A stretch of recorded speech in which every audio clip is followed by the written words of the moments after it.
Hello everyone and welcome back to Let's Play Hearts of Iron 4 New Order, Last Days of Europe, with me, Papa Omega and the Empire of Japan. So in the last episode we've done two major things. First of all, we pretty much secured the fact that we are going to win the war in the Philippines. So after a couple of setbacks, mostly I'm talking about Madagascar fiasco, I don't know, maybe, we'll still go back to it, but considering the fact that there is a stalemate here, in the second Malagasy uprising, I doubt it. So at least it's independent, So we have secured that we are going to win in the Philippines war because just our ally now has an overwhelming numerical superiority. And with us there currently working on encircling and destroying the American units over here, we will win. More importantly, though, we have a new prime minister and a new political situation is thus forming. Aichi. If anyone were to ask a member of the YSK to describe the current prime minister, Aichi, in a single word, every last one of them, from the disorganized liberal dissidents to Takagi's left to the most insane militarists that even Kishi is leery of, would agree to use nondescript. Born in Tokyo in 1907, Aichi developed a background in the Ministry of Finance during the Second World War and worked silently and diligently at his post.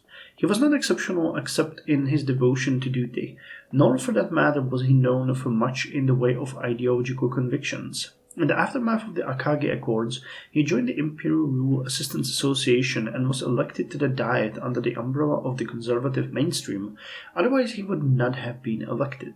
During Aichi's service as a minister in Inohiroya's cabinet, he grew more and more distant from his former patrons and, indeed, all factions in the Diet, to a point where he was equally distant from all of them. This combined with the fact that he had been too uninteresting to be brought into Ino's corruption overwhelmed people's dislike of his uncharismatic nature. He was duly selected as a compromise candidate to break the immediate political deadlock. Though the Diet approved Aichi unanimously, he was nobody's first choice, not even his own, though he is mum about his actual preference. Moves are already being made by the myriad factions in the Diet to install a more favorable candidate in his stead. Okay, so this is obviously a temporary solution for us. Aichi does not mind this. As long as he is free to return to his relatively calm existence afterwards, he does not care who takes over. Damn, I like this guy. He's basically living his best life, just doing his work as well as he can. But, not driven by ambition or anything. He's just, he might be a great, sort of a Zen guy when you think about it. I mean, I am a very driven person, but this is, I envy him for having his calm life and, staying away from all of the affairs and just being there and doing his best. That's actually pretty good. Can't really argue with that kind of lifestyle. Okay, so our units, by now taking this area, will inadvertently allow us to encircle them over here. So what we need to do is we need to push the enemy over here, which we will. There really isn't an issue. Oh wow, we're actually going to encircle a ton of them. Jesus Christ. So that's gonna be 5 and...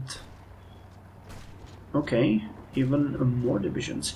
What we need to make sure is that whoever comes after us is gonna secure this area so that we cannot be encircled ourselves. Holy hell, we've actually encircled them in... okay. Okay. So even managed to push them over here. That's pretty good. Can't really complain about that. Looking very well. Okay, our economy is shrinking like crazy. It's 2nd of September, yeah. The drop is happening, but we still have a pretty decent surplus. Even if it's just 1.48 billion, that means the national debt is actually being repaid.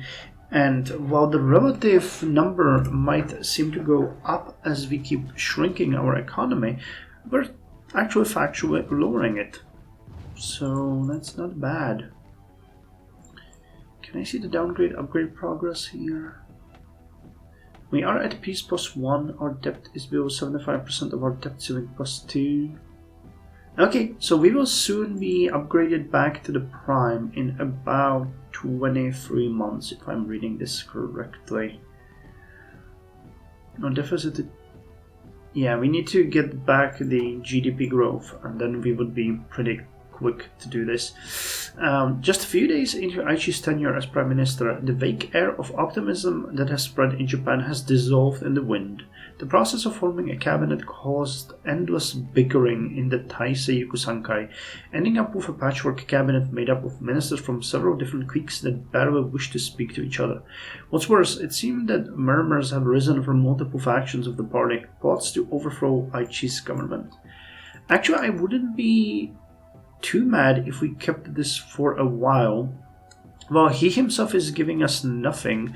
We're getting plus, what is it, 0.3, 0.35, and plus 5% up to that. So we're getting quite a lot of bonuses here from our ministers right now, which is really important for us because we need to get the political power up as fast as possible, as we're so deep in debt when it comes to political power, or in the negative, not in debt, but in the negative that it's not even funny. The Imperial Diet, the Privy Council, and the Taisei Yukusankai are all a pack of wolves, turning on each other after being left without a leader. While a facade of unity and optimism is paraded on the newspapers and public appearances, and while ostensibly the party stands united behind Aichi, the truth is far different. The real struggle for power in the Japanese government is only starting, and no one knows how it will end. Okay. So we need to push you guys out of there as quickly as possible, and we also need to push you guys out of here, because if we can take Jebu and then move onward, it means that we will destroy you all over here, and that's gonna be a major success. Okay, thank God we don't have to deal with this. What is this? Decisions available. Deal with achievements? Oh, okay, so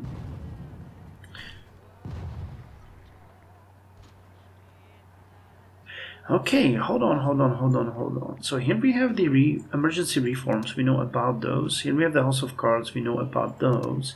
But here we have something new, the interregnum. Currently nobody is the favorite to succeed as Prime Minister. So Takagi, Ikeda, and Kaya. Who are these people? Are these Takagi, Ikeda, and Kaya? Wait here. No. Takagi Sakichi, the reformist. Ikeda and okay, so now they will try to... Okay, I get it. So now these guys are gonna battle it up. I wonder how. But it's up to us to choose, probably via events. We'll see. Okay, but this is good. Good that I noticed that, because I don't remember there being an actual information about that. Okay, so here we go, eliminating one of the enemy units. And we'll eliminate the American one next. Takagi's Gambit. V.K. Krishna Menon becomes Indian Prime Minister. As per the late Jawaharlal Nehru's instructions, V.K. Krishna Menon has been officially inaugurated as the Republic of India's new Prime Minister and the leader of the Congress Party. The decision has been controversial, as Menon has already begun to send fevers of diplomacy towards Subhas Chandra Bose's government of Free India, apparently with a view to negotiate a peaceful solution to the crisis that has rent India into two since the Afghanistan war. Experts report a growing rift within the Congress Party that the new Prime Minister will have to control should he not wish to find his own party divided under his nose as he looks eastwards. However, with the growing economic crisis affecting Calcutta, it appears that the initial attempt at seeking out strategic meeting have borne fruit. Only time will tell if the maverick Prime Minister's actions are born of hot-headed optimism or pragmatic judgment. Either way, it seems great and momentous things are afoot. And the national policy. on the national polity, not polity, in the national polity, it can be difficult to distinguish between truth and rumors and the whispers echoing through the diet, but many deputies do have a knack for telling when conflict is brewing behind the scene. As the lame duck prime minister watches impotently, the Yokosankai's main faction sharpens knives and try to figure out the best angle of attack on their enemies. Chief among them are the technocrats. Their leader Kaya has not given up on his dreams of imposing a new order on Japanese economy, with or without political support. Independent deputies weigh the possible benefits from supporting him with the dangers of making an enemy of Ikeda and his conservative bloc. Independent deputies that have freed themselves of factional shackles are being dragged against their will back into the Yokosankai civil war. This dance between both sides is complicated by the emergence of a third bloc. The indefatigable Takagi has struggled for quite some time now to establish a third path between the conservative stagnation and the technocrats' dangerous intertwining of government and industry. A small but growing reformist faction enthusiastically support the former Navy officers program. Oh, that's right, the guy leading the reformists is... yeah, the admiral. Okay. Navy's officer program. By untangling the economy from Japan's political and military elites, the corruption and instability of the Yokosankai can be brought to an end. Once a dormant part of the conservative coalition, the reformist faction has been given a shot in the arm by the failure of both conservatives and technocrats to grab the prime minister's office.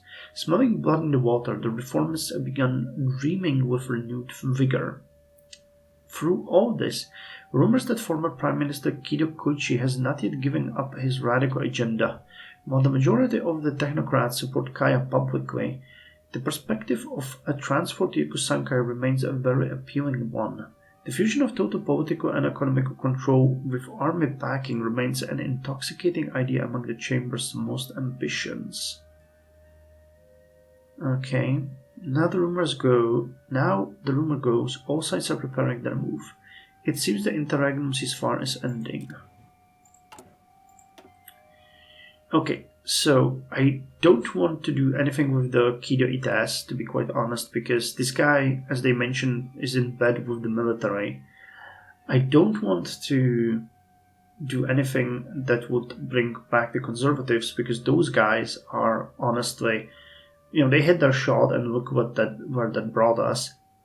Now the question is between reformists and technocrats. If I have the choice, I would go for the reformists. But one thing that I'm actually afraid of is that this guy is backed up by the Navy.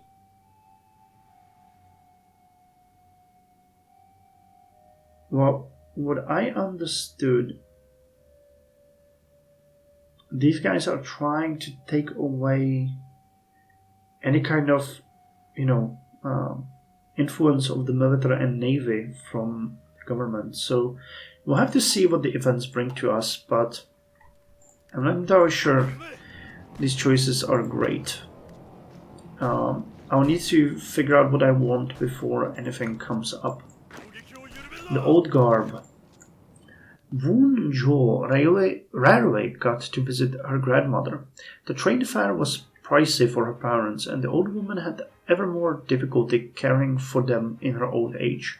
She would tell stories to her and Jun Yeol of this old Korea, how she watched the parade for the last king, Sun Yong. This time was no different. The archaic village had not changed one bit, save for a few more homes with electric lights. Woon Yeol's grandmother greeted them with hugs and kisses, as she always did, and the family enjoyed a simple but filling dinner. The octogenarian returned to the table after some time, revealing a splendid set of clothes. "Grandmother, that's a hanboki. There's pictures of them in our history books." She smiled at her young granddaughter before handing the outfit to her. It was her own hanbok, sewed by the youth's great-grandmother. Yun Yeol ran his hand along the soft ramby cloth, flicking the frayed tassels that hung from the skirt. Won Yeol could only look in awe. The clothes may have been fit for a museum display, but she felt in her a sense of duty to wear it at least once. Only the old folk wore them in the cities, where most people followed the new fashions from Tokyo. Holding it up to her own body, she saw the proportions were nearly the same. The sleeves may have to be fixed, but it was a perfect fit otherwise. But when she returned back to the city, the dress brought only curiosity and amusement by her friends. They joked that she would look like a peasant from the history books, a museum dummy. And while Wun Yo could let the insults slide, however they were intended, perhaps the world was not yet ready for the old fashions to come in style again. Save from the months of years of schoolchildren, and culture's colors fade away. Okay, so the American motorized division over here is going away. So let's just finish that and then we can... Okay, so we can actually immediate attack over here. Jesus. Our units could use a break here.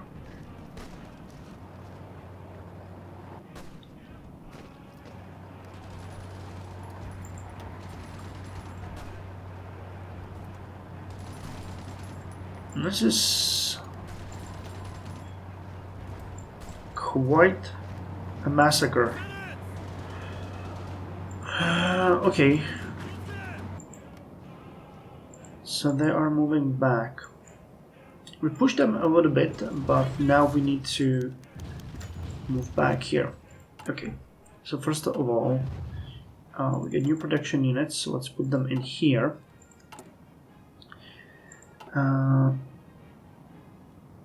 And here we go. Okay, so we'll start seeing what's going on here.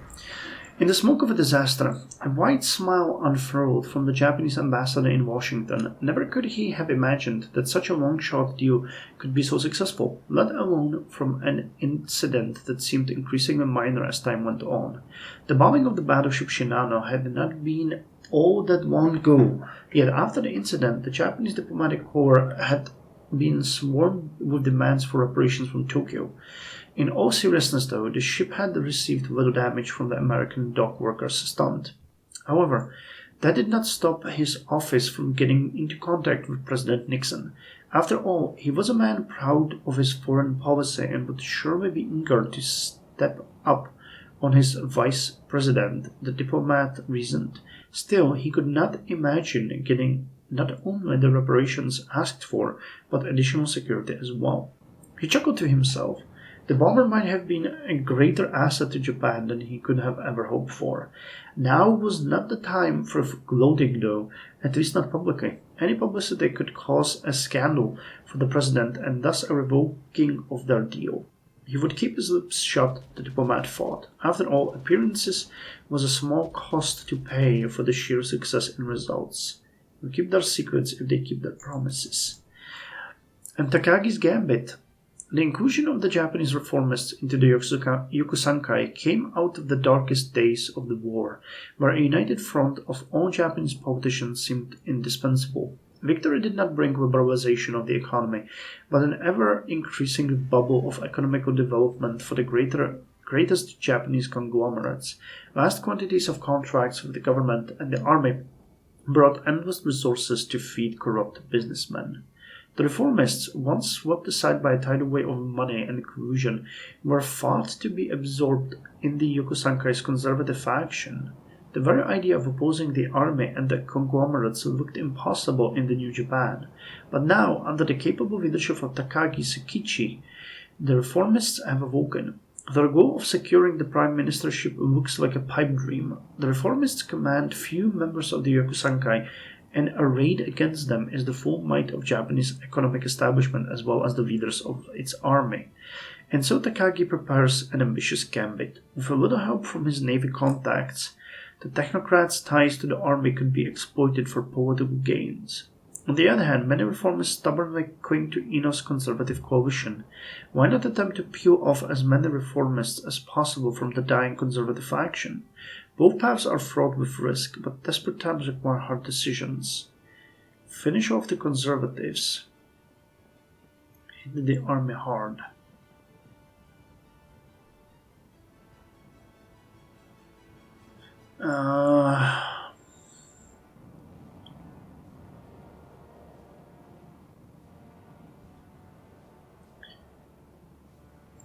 What I'm gonna say here is that I don't really like the fact that the game has forced us into getting ichiu here, and now it's forcing us to work with Takagi.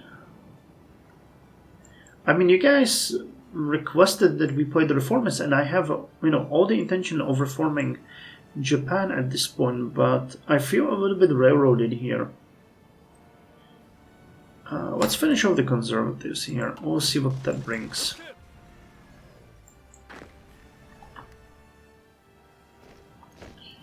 Okay, you guys get in here. And now that you've rested a bit, we can go and defend this area. I think we'll be more than capable of holding it. The Dominican Republic has crushed the rebels. Okay. So that means that Joaquin Balaguer has won and the anti-fascist coalition has fallen. Amur is still fighting. Oh, okay, as long as they fight, I guess it's fine. Okay, here we go. Now we are talking. They're trying to attack us, but there's no way they can do it. We've effectively gotten them cornered. Now what we can do here is we can keep you over here and send the second and first to attack this area. Balaguer victorious in the Dominican Civil War. Joaquin Balaguer, I'm not sure if the G is pronounced like that, it might be Balaguer, not sure.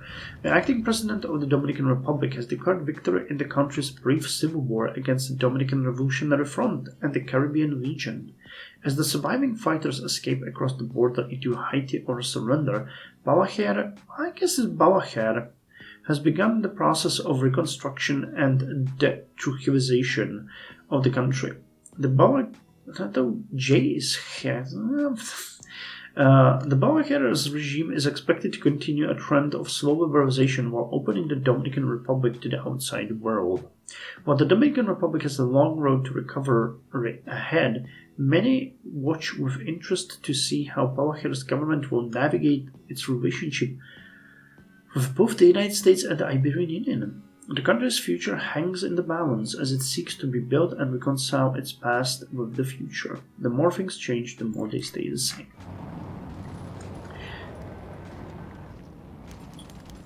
Okay, so we have repelled their attack and now we're pushing at them. We need to take this area and then we'll basically encircle them in this plain province and eliminate all of them, including the American division that's gonna be stuck there.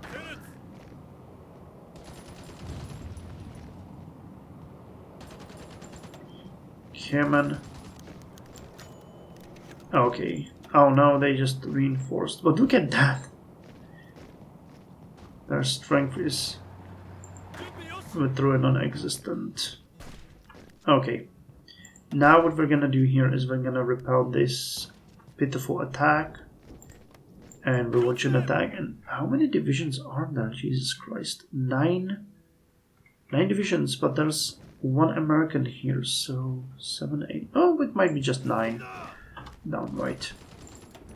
So let us just eliminate this massive force and then finish Philippines. So actually, we're already like penetrating within their territory and there's no resistance. Okay, so we finished the Recon Company 3.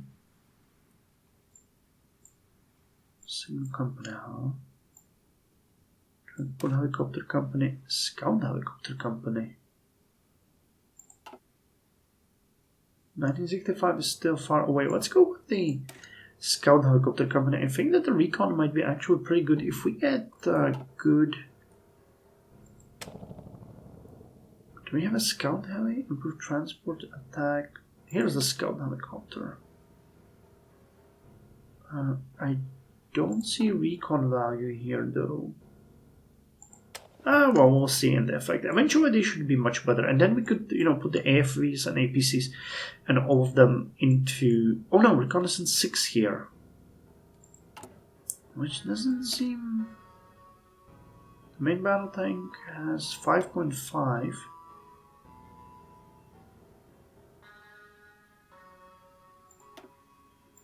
Come this way. You got 8.5. We'll see. I mean, for future, it might still be good. So we'll see. Let's start with that. Scout helicopters can scan wide areas for infantry and artillery quick and with significantly reduced risk, along with having some light attack abilities for dealing with hostile ground forces. So let's see. Okay, and here we have the events. We need to read those or they will go away, and that's not what we want. Motion of censure against Ino. Every day that the Diet is in session, former Prime Minister Ino and his associates dutifully take their seat in the National Assembly. Ever since the collapse of the Ino premiership, these relics of a previous era have been mercifully left to rot in obscurity, as the chamber has moved on to the new bitter disputes. Takagi and his associates believe it is now time to revisit the disastrous Ino era to drag the conservatives through the mud some more. By bringing forward a motion of censure in the chamber against Ino, Takagi hopes to dig a bigger hole, into the conservative sinking ship before Ikeda manages to right it. Passing such a motion is going to be a tall order. The tiny reformist faction will need to convince the remaining reformists within the conservative faction to join. Support from independents and technocrats will also be important. All the conservatives would need to do is poke a few points of this loose coalition to make it break down. But the reformist dream is of finally tearing up the old conservative faction and scoop up as many reformist sympathizers as possible. And so Takagi's gambit begins. Pull in Ino's allies, bribes and threats. This faction may weaken Ikeda. So we want... okay, so this way we can actually steer where we want to go, if I'm understanding it correctly, because, here it says this will weaken Ikeda, this will weaken Takagi, so we want to make the choice. So from the...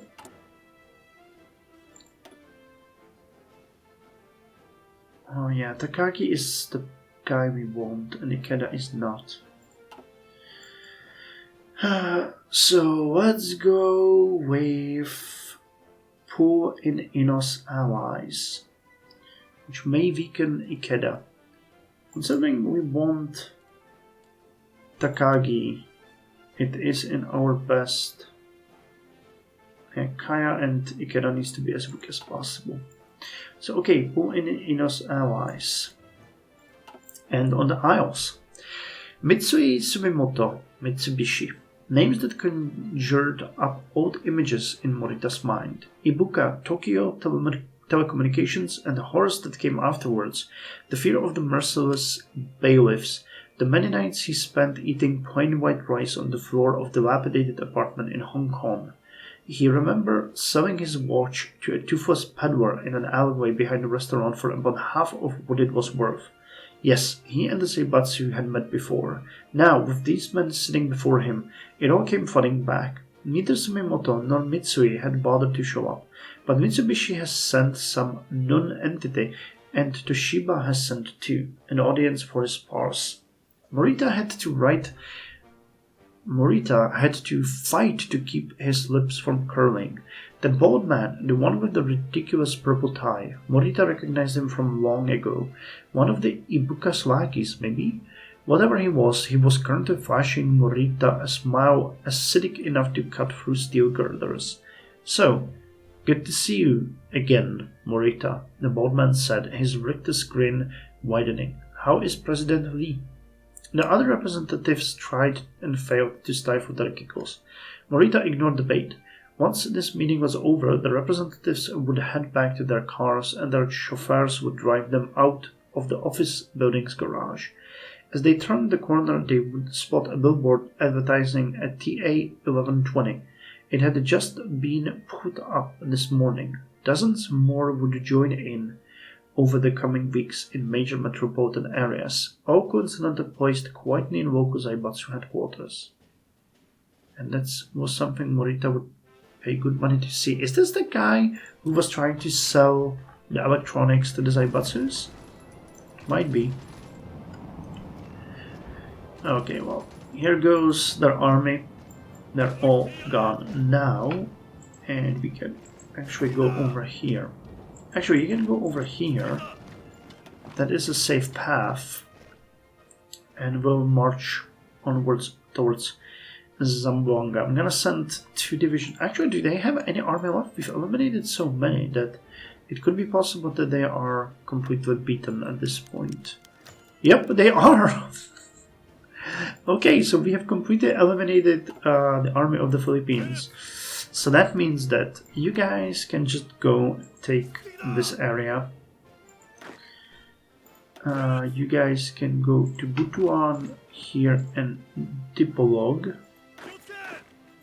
And the last division is gonna go to Tangum, Davao, and Tediangas. We have won! This was a master move, you know, eliminating them at Cebu basically completely was pretty cool. And we get an air doctrine available here. Okay, well, considering we already have air superiority, I don't know if I chose that or if that was chosen for me. But air superiority, our nation's airspace is our own and we require an air force that is fully capable of protecting the skies over our country. No, I think we did that. I think I just forgot because it was so long ago. We will maintain local dominance in order to provide full support to our ground and sea forces without prohibitive interferences by opposing air units. So defensive tactics. Radar and interception is integral to maintain aerial dominance, and developing defensive tactics to quickly intercept incoming fighter jets and bombers is important for defending the nation's home skies. So air detection plus 5% and air defense plus 15%. And let's end this episode with the event Pull in Ino's allies. You sure? Takagi said to the receiver. You are, after all, betraying the former prime minister. He sat in his study, the telephone before him. Today's agenda was the extraction of Ino's soon-to-be former allies.